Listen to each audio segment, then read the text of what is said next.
It has been so long since I did this that all of my hair has grown out. I know it's a crazy long time, but I'm here now. We're gonna do this. I'm gonna make it fucking count. Mitch, the expert. Yeah, bitches! Oh, holy shit, do I get a lot of drug questions. A lot of weed questions. Talk about weed, man. Which means a lot of you have been watching this while high. Is it kicking in? Can you feel it? Do you feel it? Do you feel it? Is it kicking in? What did you just say? What did I just say? What are we talking about? What's going on? Is it good? Ha! How's things? That's for all my stoner fans.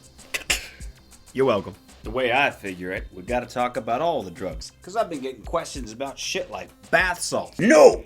It's important that we contrast and compare the drugs because when you put all the drugs into one big, evil, scary bucket, one day you're gonna have a friend of yours that's gonna take weed out of that big, scary bucket and he's gonna smoke it and you're gonna get kind of frightened. And then you're gonna realize, no, he's just Steve with the giggles and the munchies. If that's not big and evil and scary, I wonder what else in this bucket isn't evil and scary. And you might pull out crack. Don't pull out crack! Let's start with alcohol.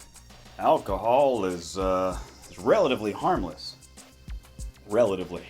You probably won't listen to me on this, but I'm gonna say it anyway. If you're under 21, you probably shouldn't drink. Not because it's illegal, but because it can stunt your fucking growth. You'll get fucking burnt out on it and either become an alcoholic before you're even legally allowed to drink, or you'll be one of those people with such a ridiculously high limit where it takes you so much to get drunk that you'll practically die just to get a buzz. And you don't want to be that person. Know what kind of a drunk you are. If you're an angry drunk who likes to fight, don't fucking drink. Don't ever fucking drink. Put the fucking bottle down. Don't ever fucking drink again. I would say, or I'll kick your ass, but you're an angry drunk and you probably won't feel it. Everyone on the planet Earth, everyone hates an angry fucking drunk. Lastly, know your fucking limit. It's gonna take you a little trial and error to get there, but take it easy, learn it over time.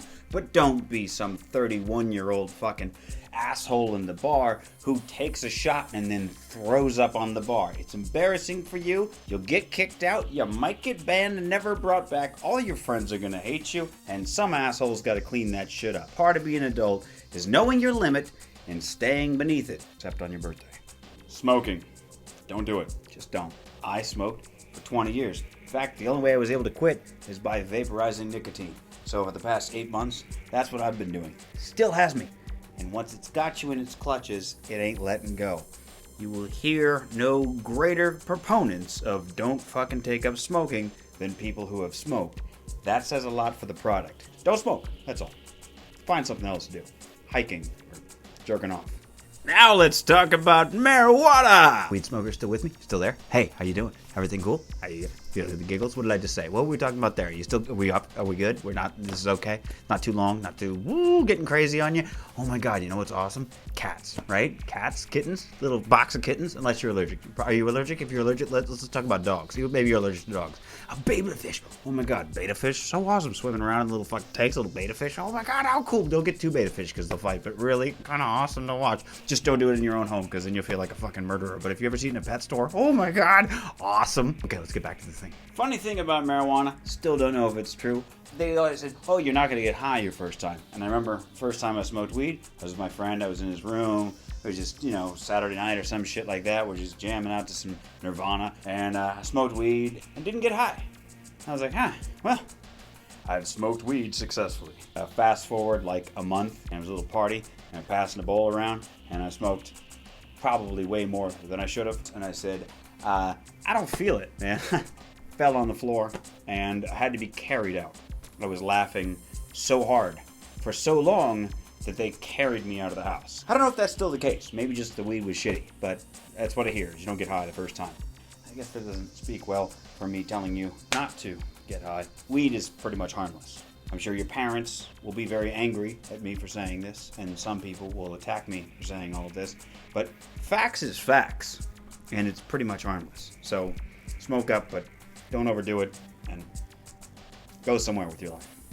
Shrooms and acid. There are battles raging. They have been my entire life. They will your entire life.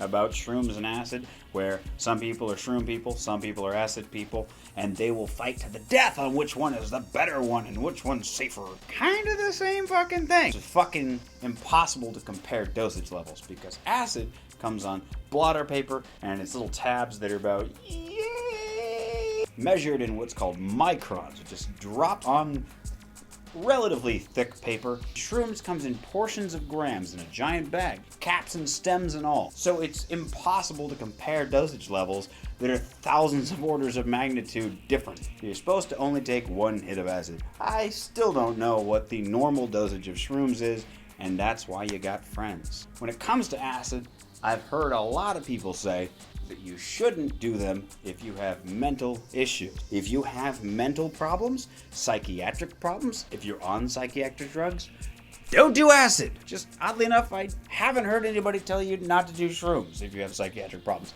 Probably still a bad idea. So don't do it if you have psychiatric problems because they're hallucinogens and they fuck with your head. And if your head's already been fucked with, it'll wire you all wrong. Try to stay indoors. Try to make sure that you have at least 10 hours that you don't need to do anything, including answer the phone. Make sure you're around good fucking people that you fucking know. Don't invite over sketchy fucking people, because they will sketch you the fuck out. If you got good, loving people around you, you're gonna have a good time, and try to stay out of public. And also, you want to make sure that you get about 9 to 10 hours of sleep after you do it. If you don't, you might wake up and still sort of be tripping. Fucking screws with your day. Not entirely on it, but you're not entirely sober. Also, just thought I'd point this out. You might feel like you need to stretch a lot when you're on acid. Usually, if you drink a lot of caffeine, like I often did when I was on acid, that's not strychnine, okay? Strychnine on acid paper literally would do 0 to you. If they were all laced with strychnine, if they were in fact were 100% strychnine, it would take several hundred hits of acid for you to even feel it. Fucking what's the point? Why would you throw away good strychnine? You'll hear it a lot. Just don't let it affect your trip. It's not true. Gonna stop you here. We're gonna do a part 2. In part 2, I'll explain bad drugs, because they're just not fucking worth it. Please listen to me. I am Mitch the Expert. Send me your questions and I'll break it down.